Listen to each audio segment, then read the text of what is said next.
అమ్మో మళ్ళీ అడిగి తీసుకొచ్చారు. నాకు బిర్యానీ వద్దు ఏమవుతుంది నేను పద పద పద. కాదు భయం దేనికి? ఇదన్నిటిని తింటది, మంచిగా ఉంటది. దీన్ని మాత్రం భయపడి చేస్తుంది.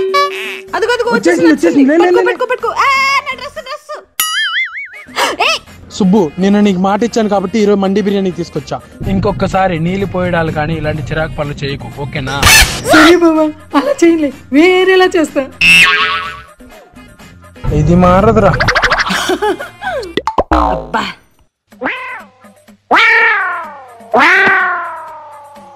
బావా ఇప్పుడు మన ఇద్దరం తిన్నట్టే, మొత్తం మీద తినేసేలా ఉంది.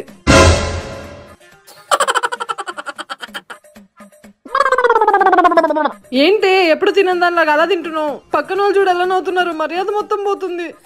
నవ్వుకొని వాళ్ళని చూసి నేను కూడా నవ్వుతా చూడు ఇప్పుడు.